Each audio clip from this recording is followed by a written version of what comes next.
ಇವತ್ತು ಸಿದ್ದರಾಮಯ್ಯನವರು ರಾಜೀನಾಮೆ ಕೊಟ್ಟು ಯಾರೇ ಮುಖ್ಯಮಂತ್ರಿ ಆದರೂ ಕೂಡ ಅದು ತಾತ್ಕಾಲಿಕ. ಅವಧಿ ಪೂರ್ವ ಚುನಾವಣೆ ಕರ್ನಾಟಕ ರಾಜ್ಯದಲ್ಲಿ ಬರುವಂಥದ್ದನ್ನು ಯಾರೂ ಕೂಡ ತಡೆಯೋದಕ್ಕೆ ಸಾಧ್ಯ ಇಲ್ಲ. ಕೊನೆಗೂ ಕಾಂಗ್ರೆಸ್ ಪಕ್ಷದ ಹೈಕಮಾಂಡ್ ರಾಜ್ಯ ಸರ್ಕಾರದ ವೈಫಲ್ಯಗಳನ್ನು ಒಪ್ಕೊಂಡು ಮುಖ್ಯಮಂತ್ರಿಗಳ ಬದಲಾವಣೆ ಮಾಡಬೇಕು ಅನ್ನೋದನ್ನು ನಿರ್ಧಾರ ತೆಗೆದುಕೊಂಡು ಸಿದ್ದರಾಮಯ್ಯ ನೇತೃತ್ವದ ಕಾಂಗ್ರೆಸ್ ಸರ್ಕಾರ ಕಳೆದ 3 ವರ್ಷದಲ್ಲಿ ಉತ್ತಮ ಆಡಳಿತವನ್ನು ಕೊಡೋದರಲ್ಲಿ ವಿಫಲ ಆಗಿದೆ ಅನ್ನೋದನ್ನು ಕಾಂಗ್ರೆಸ್ ಪಕ್ಷದ ಹೈಕಮಾಂಡೇ ಇವತ್ತು ಅನುಮೋದಿಸಿದೆ. ನಿನ್ನೆ ದಿನ ದೆಹಲಿನಲ್ಲಿ ಸುಮಾರು 5-5.5 ಗಂಟೆಗಳ ಕಾಲ ಮ್ಯಾರಥಾನ್ ಮೀಟಿಂಗ್ಗಳೇನು ದೆಹಲಿನಲ್ಲಿ ಆದ ನಂತರ ಕೊನೆಗೂ ಮುಖ್ಯಮಂತ್ರಿ ರಾಜೀನಾಮೆ ತೆಗೆದುಕೊಳ್ಬೇಕು ಅನ್ನೋ ನಿರ್ಧಾರವನ್ನು ತೆಗೆದುಕೊಂಡಿರುವಂಥದ್ದು. ಇದರ ಒಟ್ಟಾರೆ ಪರಿಣಾಮ ಏನಪ್ಪ ಅಂತ ಹೇಳಿದ್ರೆ, ಇಡೀ ದೇಶದಲ್ಲಿ ಕಾಂಗ್ರೆಸ್ ಪಕ್ಷ ಕೊನೆ ದಿನಗಳನ್ನು ನೋಡ್ತಾ ಇದೆ. ಕರ್ನಾಟಕ ರಾಜ್ಯದಲ್ಲೂ ಕೂಡ ಕಾಂಗ್ರೆಸ್ ಅವನತಿಗೆ ಹೋಗ್ತಾ ಇದೆ.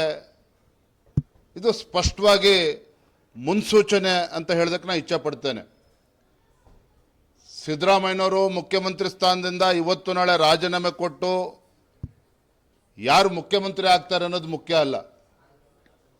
ಕಾರಣ ಏನಪ್ಪ ಅಂತ ಹೇಳಿದ್ರೆ, ನನಗೇನು ಮುಖ್ಯಮಂತ್ರಿ ಸಿದ್ದರಾಮಯ್ಯನವ್ರ ಬಗ್ಗೆ ವೈಯಕ್ತಿಕ ದ್ವೇಷ ಏನಿಲ್ಲ. ಅತಿ ಹೆಚ್ಚು ಅನುಭವ ಇರತಕ್ಕಂಥ ಮುಖ್ಯಮಂತ್ರಿಗಳು ಸಿದ್ದರಾಮಯ್ಯನವರು.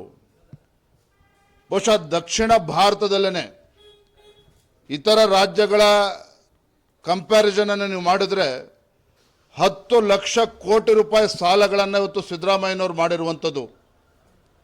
ಅಂದರೆ ರಾಜ್ಯ ಯಾವ ರೀತಿ ಸಾಲದ ಸುಳಿಯಲ್ಲಿ ಸಿಲುಕಿ ಹಾಕ್ಕೊಂಡಿದೆ ಅನ್ನೋದನ್ನು ಕೂಡ ನಾವು ಇವತ್ತು ಅರ್ಥ ಮಾಡ್ಕೋಬೇಕಾಗಿದೆ. ಆಂತರಿಕ ಕಚ್ಚಾಟದಿಂದ ಆಡಳಿತವು ಕೂಡ ಸಂಪೂರ್ಣವಾಗಿ ಕುಸಿದೋಗಿತ್ತು. ಇಂಥ ಒಂದು ಜನವಿರೋಧಿ ಸರ್ಕಾರ, ನೀವು ಹೇಳ್ಬೋದು ಅಲ್ಲರಿ ಉಪಚುನಾವಣೆ ಗೆದ್ದಿದ್ದಾರೆ ಮನ್ಮನೆ ತಾನೆ ಅಂತ. ಉಪಚುನಾವಣೆ ಯಾವುದೇ ಕಾರಣಕ್ಕೂ ಮಾನದಂಡ ಆಗೋದಕ್ಕೆ ಸಾಧ್ಯ ಅಲ್ಲ. ಉಪಚುನಾವಣೆಗಳೇ ಮಾನದಂಡ ಆಗಿದ್ದೇ ಇದ್ದರೆ ಇವತ್ತು ಬಹುಶಃ ಸಿದ್ದರಾಮಯ್ಯನವರು ರಾಜೀನಾಮೆ ಕೊಡ್ತಕ್ಕಂಥ ಪರಿಸ್ಥಿತಿ ನಿರ್ಮಾಣ ಆಗ್ತಾ ಇರಲಿಲ್ಲ. ಹಾಗಾಗಿ ಒಟ್ಟಾರೆಯಾಗಿ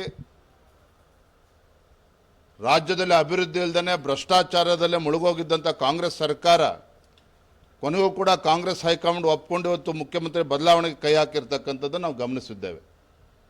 ನಾನು ಮತ್ತೊಮ್ಮೆ ಹೇಳ್ತಾ ಇದ್ದೇನೆ, ಸಿದ್ದರಾಮಯ್ಯನ ರಾಜೀನಾಮೆ ಕೊಟ್ಟು ಯಾರೇ ಮುಖ್ಯಮಂತ್ರಿ ಆದರೂ ಸಹ ರಾಜ್ಯದ ಆಡಳಿತದಲ್ಲಿ ಯಾವ ರೀತಿ ಗೊಂದಲಗಳು ಆಗ್ತದೆ ನೀವೇ ನೋಡಿ. ಅವಧಿ ಪೂರ್ವ ಚುನಾವಣೆ ರಾಜ್ಯದಲ್ಲಿ ಬಂದೇ ಬರ್ತದೆ.